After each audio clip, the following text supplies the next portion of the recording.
शिवसेना का और एनसीपी का और जो कांग्रेस का पिटीशन था उसके ऊपर नोटिस इशू किया है और डायरेक्ट किया है तुषार मेहता साहब को, जो सॉलिसिटर जनरल अपियर है गवर्नमेंट की साइड से, कि जो चीफ मिनिस्टर स्वर्णिम जो हुए देवेंद्र फडणवीस, उन्होंने जो लेटर सपोर्ट दिया गवर्नर को वो प्रोड्यूस करें और गवर्नर की जो भी कम्युनिकेशन है वो सारे लेटर्स कल 10:30 बजे कोर्ट में प्रोड्यूस करें और कल 10:30 बजे इसकी दोबारा हियरिंग होगी। अभी कोर्ट ने दोनों प्रेयर्स जो थी, जिसमें उन्होंने प्रेयर्स में मांगा था कि उन्होंने कहा था कि जो सरकार बनी है उसको डिसमिस किया जाए और उसके अलावा जो हमारी जो महागाड़ी की जो उसको उद्धव ठाकरे को इनवाइट किया जाए। ये दोनों बात कही थी, उसको नहीं माना है, इशू नोटिस किया है और 10:30 बजे सारे पेपर्स को सेंट्रल गवर्नमेंट से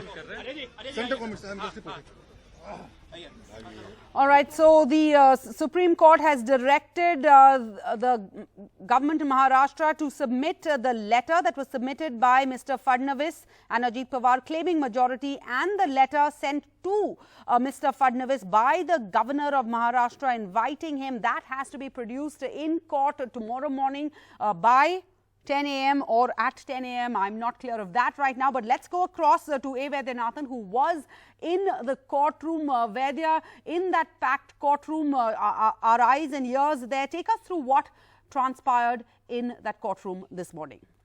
Sarah, the first thing is the Supreme Court has directed the central government to produce the two letters. One letter written by Fadnavis claiming majority, saying that he has a complete support, and the second letter written by the governor inviting Fadnavis and Ajit Pawar to form the government. So these two letters will have to be produced by 10:30 a.m. tomorrow in the court. Of course, center said it wanted more time, but court said nothing doing, it will have to be produced tomorrow morning. So the hearing went on for almost an hour, less than an hour. So basically, Mr. Abhishek Manu Singh and Sibal appeared for these three parties, Shiv Sena, Congress and NCP. Their main contention was earlier Supreme Court in Karnataka case last year ordered floor test within 24 hours. Because this is complete bizarre what has happened. It's a betrayal of democracy, and governor has acted under the instructions of the government. These were the allegations made by Mr. Sibal and Mr. Singhvi, and they said earlier there were orders, so Supreme Court should follow and order immediate floor test. So whereas on the other side, Mr. Mukul Rohtgi, who appeared for BJP MLAs and two independents, he basically said that this petition should not be taken out because there is no violation of fundamental rights, because this petition has been filed by the three political parties. They should have gone to the High Court.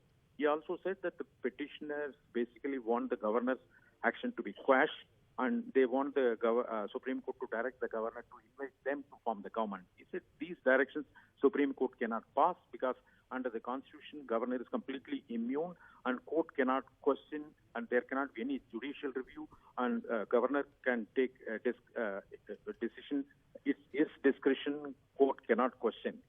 So they said why the Sunday is being wasted. There is no hurry. Nobody is going to be hanged or executed. Why the court should sit on Sunday? And he also jokingly said that everyone should be allowed to take rest on Sunday. So, of course, court finally said that is there any letter written by the governor or by Fadnavis? Is the center aware? Then center said that they can produce the letters, but they can be given time. But court said we produce the letters tomorrow morning, and court has also issued notices to Mr. Fadnavis, Mr. Ajit Pawar, and the central government, and also to the Maharashtra State Legislative Secretary. So all will have to file their replies. So now the case will become alive tomorrow morning 10:30, and we'll have to find out what happens. Sir, I just wanted to make one point very clear. The last year in 2018 May, same thing happened at night. So the Congress wanted the Karnataka governor to stop the swearing in. Court did not do so, but court wanted the letters to be produced, and the next day court ordered the floor test within 24 hours. So tomorrow we'll have to wait and see whether the court will order immediate floor test